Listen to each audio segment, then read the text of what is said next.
Medical board সিদ্ধান্ত দিলে রোববার খালেদা জিয়াকে লন্ডন নেওয়া হবে। ঢাকায় জুবাইদা রহমান, সারা দেশে মসজিদে দোয়া। শেখ হাসিনাকে ফেরত পাঠাতে সায় দিচ্ছে না ভারত, রংপুরে পররাষ্ট্র উপদেষ্টা। ফ্যাসিস্ট সরকার জনগণের টাকা লুট করে লন্ডন কানাডায় বেগম পাড়া করেছে চট্টগ্রামে জামাতে আমির।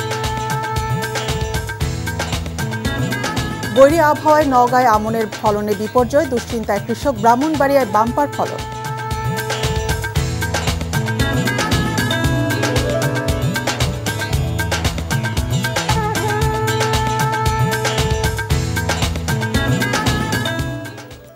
আসসালামু আলাইকুম। ইফাতারা সুরভি স্বাগত জানাচ্ছি এনটিভির দেশের খবরে। ক্রাউন সিমেন্ট শিরোনাম দেখছিলেন, এবার পুরো খবর। হাসপাতালে চিকিৎসাধীন বিএনপি চেয়ারপারসন বেগম খালেদা জিয়াকে চিকিৎসকদের সিদ্ধান্তে লন্ডনে নেওয়া হতে পারে রোববার।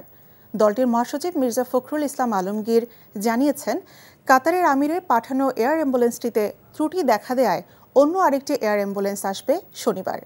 সিসিইউতে চিকিৎসাধীন বেগম জিয়ার শারীরিক অবস্থারও কিছুটা অবনতি হয়েছে বলে জানিয়েছেন মির্জা ফখরুল।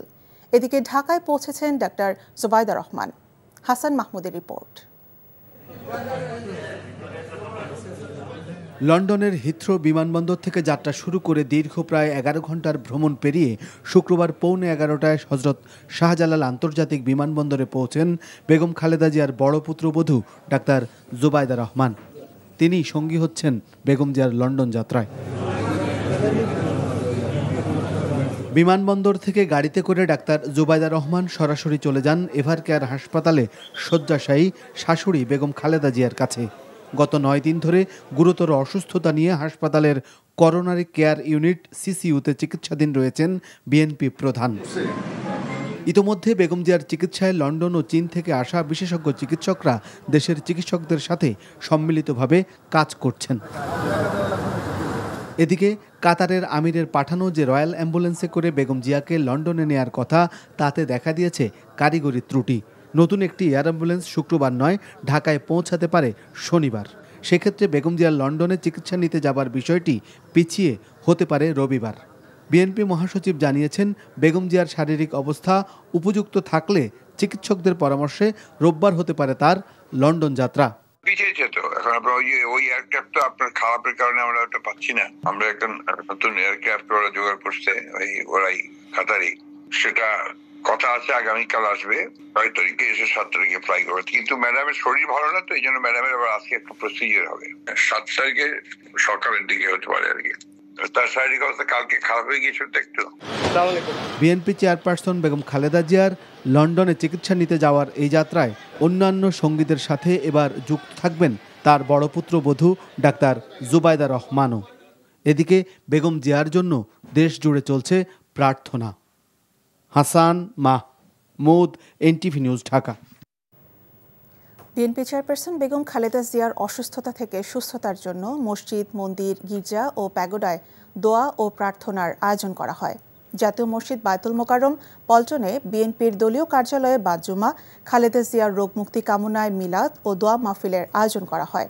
এ সময় উপস্থিত দলীয় নেতাকর্মী ও সাধারণ মুসল্লিরা দোয়ায় অংশগ্রহণ করে খালেদা জিয়ার জন্য দোয়া করেন। মোনাজাতে অংশ নেন বিএনপি মহাসচিব মির্জা ফখরুল ইসলাম আলমগীর সহ কেন্দ্রীয় নেতারা। বিএনপি মহাসচিব জানান, দলের চেয়ারপারসনের রোগমুক্তি কামনায় সারা দেশের মানুষ দোয়া ও প্রার্থনা করছেন। শুক্রবার সারা দেশের মসজিদ, মন্দির, প্যাগোডায় এবং গির্জায় বিশেষ দোয়া, মোনাজাত ও প্রার্থনার আয়োজন করতে অন্তর্বর্তী সরকারের পক্ষ থেকে আহ্বান জানানো হয়।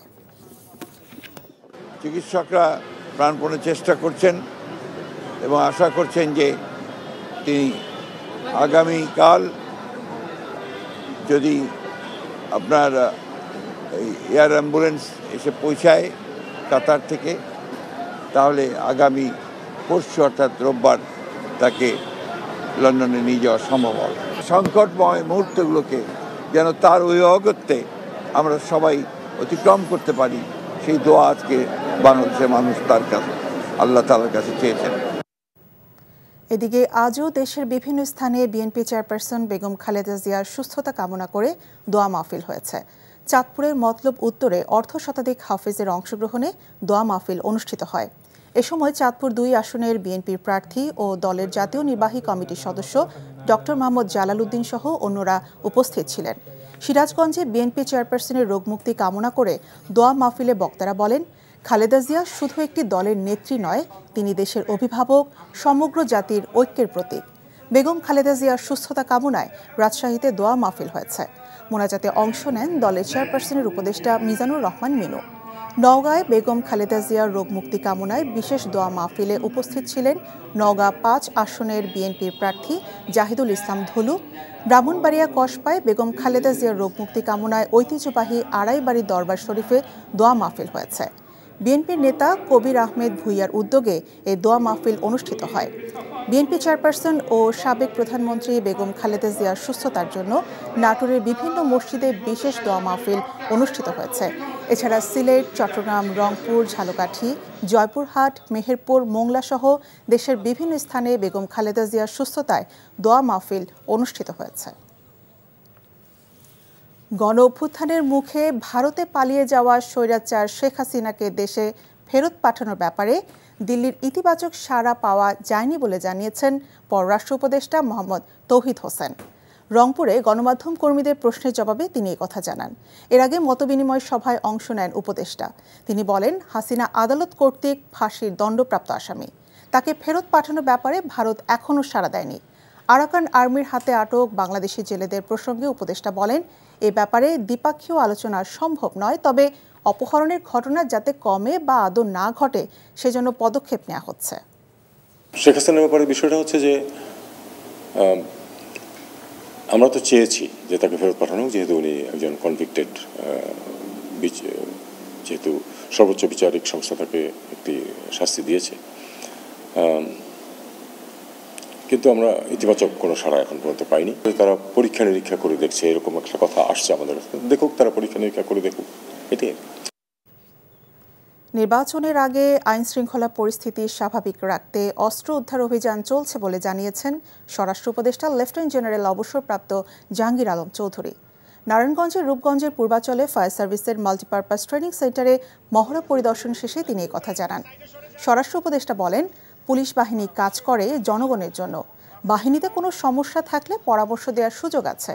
দেশের দুর্যোগ মোকাবেলা, দুর্ঘটনা প্রতিরোধ ও মানবিক সংকটে স্বেচ্ছাসেবকদের ভূমিকায় জাতিকে এগিয়ে নিয়ে যায় বলেও মন্তব্য করেন তিনি। প্রধান উপদেষ্টা প্রেস সচিব শফিকুল আলম বলেছেন, খালেদা জিয়া বাংলাদেশের ন্যাশনাল লিডার। -4 একটি দুষ্ট চক্রের ফালতু তত্ত্ব, এর কোনো ভিত্তি নেই। জাতীয় পার্টির স্বৈরাচারের দোসর, তাই আগামী নির্বাচনে তারা অংশগ্রহণ করবে কিনা এটা তাদের বিষয়। মাগুরায় আন্তঃ কলেজ ফুটবল টুর্নামেন্টের উদ্বোধনী অনুষ্ঠানে প্রেস সচিব এসব কথা বলেন। জাতীয় পার্টি একটা স্বৈরাচারের দোসর পার্টি। অবশ্যই এটা যে জাতীয় পার্টি ব্যান্ড হয়নি, কিন্তু জাতীয় পার্টির ব্যাপারে আমাদের অবস্থান স্পষ্ট। জাতীয় পার্টি যদি ইলেকশন করতে চায় সেটা তাদের ইচ্ছা, বাট আমরা সবসময় বলবো, এটা ইতিহাস বলবে, জাতীয় পার্টি স্বৈরাচারের ভয়ঙ্কর রকমের বড় রকমের দোসর ছিল। জামাতে ইসলামী আমির ডক্টর শফিকুর রহমান বলেছেন, ফ্যাসিস্ট সরকার দেশের বিচার বিভাগ সহ সব প্রতিষ্ঠান ধ্বংস করে দিয়েছে। আবারও কেউ ফ্যাসিবাদের মতো আচরণ করলে, দুর্নীতি করলে তা বরদাস্ত করবে না জনগণ। চট্টগ্রামের লালদিঘি মাঠে 8 দলের বিভাগীয় সমাবেশে জামাত আমির এসব কথা বলেন। চট্টগ্রাম থেকে আরিজ আহমেদের পাঠানো রিপোর্ট। 5 দফা দাবিতে আন্দোলনরত 8 দলের এই সমাবেশ বিকেলে অনুষ্ঠিত হওয়ার কথা থাকলেও সকাল থেকেই বিভিন্ন জেলা থেকে মিছিল নিয়ে নেতাকর্মী আসলে লালদিঘির মাঠ কানায় কানায় পূর্ণ হয়ে যায়। কর্মীরা দলীয় প্রতীকসহ ব্যানার ও ফেস্টুন নিয়ে যোগ দেয় এই সমাবেশে।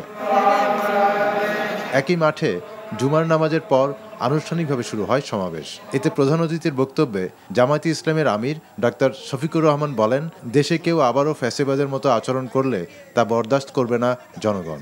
আমরা পরিষ্কার বলতে চাই, ফ্যাসিবাদ কালো না লাল, কোন ফ্যাসিবাদকে আর বাংলার জমিনে বরদাস্ত করা হবে না।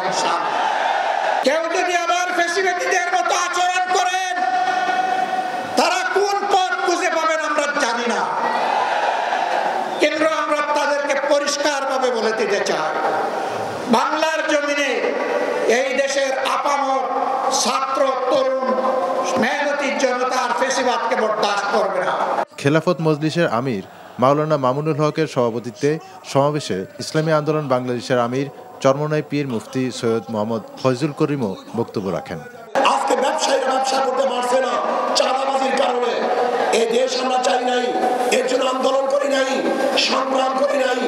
ইনশাআল্লাহ আগামীকাল একটা আন্দোলন হবে, যে আন্দোলন হবে চাঁদামুক্ত আন্দোলন, জালেম মুক্ত আন্দোলন, ধর্ষণ মুক্ত আন্দোলন, সমুদ্র জালেম থেকে বাংলাদেশ উদ্ধার করতে হবে ইনশাআল্লাহ। তৌহিদি জনতা জেগে উঠেছে। ভারতবাদীর রাজনীতি আর বাংলার মাটিতে চলবে না। এবার বাংলার জমিন এদেশের সাধারণ মানুষের বিজয়ের মধ্য দিয়ে আল কোরআনের শাসন কায়েম হবে ইনশাআল্লাহ। আন্দোলনরত 8 দলের 5 দফা দাবি আদায় পূরণ না হওয়া পর্যন্ত এই লড়াই অব্যাহত থাকবে বলে জানান 8 দলের নেতারা। NTV news desk. বৈরী আবহাওয়ার কারণে ধান চাল উৎপাদনের জেলা নওগাঁয় চলতি মৌসুমে আমনের ফলন বিপর্যয় হয়েছে। তার উপর আবার ধানের দাম পড়ে যাওয়ায় উৎপাদন খরচ তুলতে পারছে না কৃষক। তবে ভিন্ন চিত্র ব্রাহ্মণবাড়িয়ায়। আমনের বাম্পার ফলন হয়েছে, ধান কাটা ও মাড়াইয়ে ব্যস্ত সময় পার করছে কৃষক। নওগাঁর আসাদুর রহমান জয় এবং ব্রাহ্মণবাড়িয়ার শিহাবুদ্দিন বিপুর পাঠানো তথ্য ছবিতে জীবন আহমেদের ডেস্ক রিপোর্ট। নওগাঁর বিস্তীর্ণ জমিতে আমন ধান কাটছেন কৃষক, কিন্তু তাদের মুখে নেই হাসি, কপালে দুশ্চিন্তার ভাঁজ। কারণ বৈরী আবহাওয়ার কারণে এবছর ফলন বিপর্যয় হয়েছে। উৎপাদন খরচ দ্বিগুণ হলেও ধানের বাজার কম। সব মিলিয়ে হতাশ কৃষক। বাজারে প্রতিমন ধান বিক্রি হচ্ছে 1050 টাকা থেকে 1100 টাকায়। উৎপাদন খরচ পড়েছে 2000 টাকা। নওগাঁ জেলার চলতি মৌসুমে 1,96,000 হেক্টর জমিতে আমন চাষ করা হয়েছে। প্রাকৃতিক যে দুর্যোগ হলো, এই দুর্যোগে ধানটা অসময় পড়ে যায়, ধানের ফলন গেছে কমে। ধানের বৃষ্টি ছিল না বলে ধান ফলন ভালো হয়েছে, আবার বৃষ্টির কারণে ধানের ফলন কমে আসছে। ধানের বাজার এখন বর্তমান চলছে 1100 টাকা। এতে আমাদের কৃষকের অনেক ক্ষতি। কৃষি বিভাগ বলছে হঠাৎ অসমের ঝড় বৃষ্টির ফলে জেলায় আমন ফলনে বিপর্যয় হয়েছে। কৃষকদের ধরেন আমরা এর ইতিমধ্যে আমরা সরিষা প্রণোদনা দিয়েছি, তারপরে গমের প্রণোদনা বিতরণ চলতেছে, তারপরে সামনে বোরো ধানের প্রণোদনা আছে, হাইব্রিড প্রণোদনা আছে। তবে ভিন্ন চিত্র ব্রাহ্মণবাড়িয়ায়। জেলায় এবছর আমনের বাম্পার ফলন হয়েছে। সর্বত্র এখন ধান কাটা ও মাড়াইয়ে ব্যস্ত সময় পার করছেন কৃষক। ব্রাহ্মণবাড়িয়া চলতি মৌসুমে 55,295 হেক্টর জমিতে আমন ধান আবাদের লক্ষ্যমাত্রা নির্ধারণ করা হয়েছে। মাশাআল্লাহ ভালো ধান হয়েছে, হ্যাঁ ফলন ভালো দিছে। ধান মারাইলে লাভের সংখ্যা আশা করতেছি। 4 কানি জমিন করছি আমি, আল্লাহ দিলে ভালোই ফলনে আইছে। এবার আশা করা যাচ্ছে যে ফলন বেশি হবে এবং মাঠের অবস্থা যা দেখা যাচ্ছে তাতে দেখা যাচ্ছে যে আমাদের প্রায় 5 টন গড়ে পার হেক্টর ফলন পাওয়া যাচ্ছে। কৃষি কর্মকর্তারা বলছেন ইতোমধ্যে 33 ভাগ ধান কাটা সম্পন্ন হয়েছে। আগামী কয়েক সপ্তাহের মধ্যে পুরো ধান কাটা শেষ হবে। জীবন আহমেদ, এনটিভি নিউজ ডেস্ক। বিএনপির স্থায়ী কমিটির সদস্য সালাউদ্দিন আহমদ বলেছেন, দীর্ঘ 16 বছরের সংগ্রামের মাধ্যমে বাংলাদেশে ফ্যাসিবাদ মুক্ত ও গণতান্ত্রিক পরিবেশ পুনঃপ্রতিষ্ঠিত হয়েছে। সকালে চকরিয়া উপজেলা কোনাখালী ইউনিয়নে গণসংযোগ ও পথসভায় এসব কথা বলেন তিনি। বিএনপি সরকার গঠনের সুযোগ পেলে কৃষকের জন্য কৃষি কার্ড, ন্যায্য দামে বীজ, সার এবং সহজ শর্তে কৃষি ঋণ নিশ্চিত করা হবে। সকল নাগরিকের জন্য মানসম্মত স্বাস্থ্যসেবা নিশ্চিত করা হবে, যেন কেউ চিকিৎসার অভাবে মারা না যায়। দরিদ্র পরিবারগুলোকে সামাজিক নিরাপত্তা বেষ্টনীর আওতায় এনে পরিবার ভিত্তিক কার্ডের মাধ্যমে চাল, ডাল সহ নিত্য প্রয়োজনীয় পণ্য বিনামূল্যে প্রদান করা হবে বলেও জানান সালাউদ্দিন।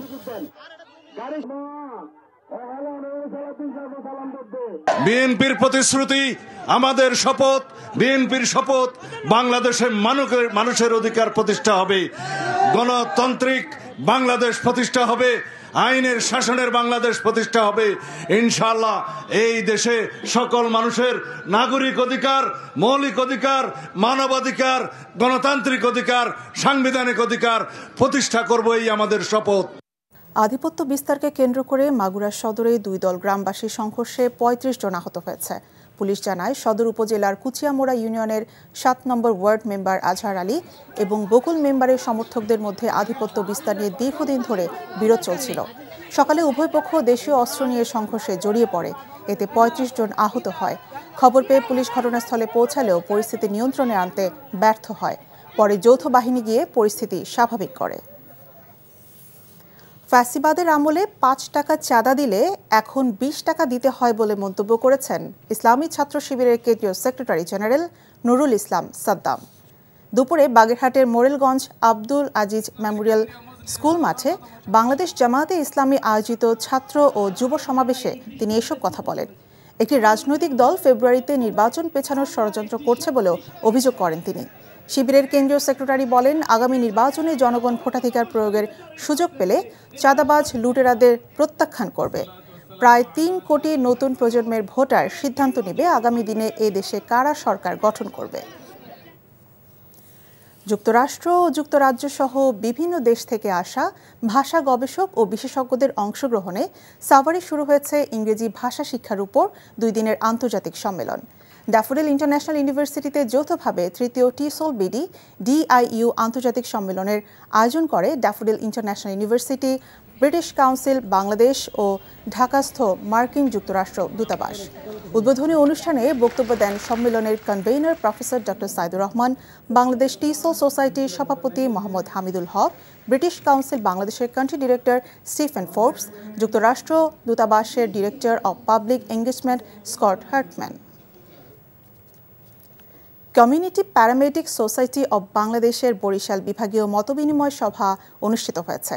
বরিশালের একটি কমিউনিটি সেন্টারে অনুষ্ঠিত মতবিনিময় সভায় বিভাগের বিভিন্ন জেলা থেকে আসা সংগঠনটির নেতৃবৃন্দ যোগ দেন। মতবিনিময় সভায় প্রধান অতিথি ছিলেন বাংলাদেশ নার্সিং কলেজ ও ইনস্টিটিউট ওনার্স অ্যাসোসিয়েশনের মহাসচিব অ্যাডভোকেট জাকির ও প্রধান বক্তা ছিলেন কমিউনিটি প্যারামেডিক সোসাইটি অব বাংলাদেশের মহাসচিব নিখিল চন্দ্র রায়। নানা আয়োজনে জাহাঙ্গীরনগর বিশ্ববিদ্যালয়ে চলছে প্রজাপতি মেলা। এই নিয়ে ক্যাম্পাসে 15 বারের মতো অনুষ্ঠিত হচ্ছে দিনব্যাপী এই মেলা। এবারে স্লোগান, উড়লে আকাশে প্রজাপতি, প্রকৃতি পায় নতুন গতি। প্রজাপতি সংরক্ষণ ও গণসচেতনতা বৃদ্ধির লক্ষ্যে মেলার আয়োজন করে প্রাণীবিদ্যা বিভাগের কীটতত্ত্ব শাখা।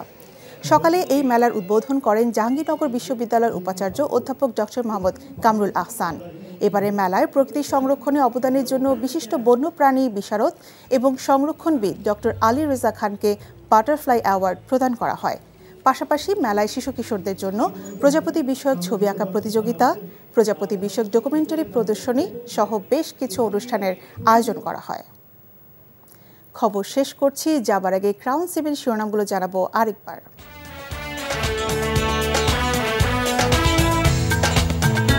মেডিকেল বোর্ড সিদ্ধান্ত দিলে রোববার খালেদা জিয়াকে লন্ডন নেওয়া হবে। ঢাকায় জুবাইদা রহমান সারা দেশে মসজিদে দোয়া। শেখ হাসিনাকে ফেরত পাঠাতে সায় দিচ্ছে না ভারত, রংপুরে পররাষ্ট্র উপদেষ্টা। ফ্যাসিস্ট সরকার জনগণের টাকা লুট করে লন্ডন কানাডা বেগমপাড়া করেছে চট্টগ্রামের জামাতে আমির। বৈরী আবহাওয়ায় নওগাঁয় আমনের ফলনে বিপর্যয়, দুশ্চিন্তায় কৃষক। ব্রাহ্মণবাড়িয়ায় বাম্পার ফলন। এই ছিল দেশের খবরে। এই খবরের ভিডিও সহ আপডেট জানতে ভিজিট করুন এনটিভি অনলাইন www.ntvbd.com। এছাড়াও এনটিভির জনপ্রিয় সব অনুষ্ঠান এবং খবরের আপডেট জানতে ভিজিট করুন আমাদের ইউটিউব ও ভেরিফাইড ফেসবুক পেজ। সন্ধ্যা 6টায় ইভিনিং নিউজ দেখার আমন্ত্রণ রইল। ধন্যবাদ সবাই।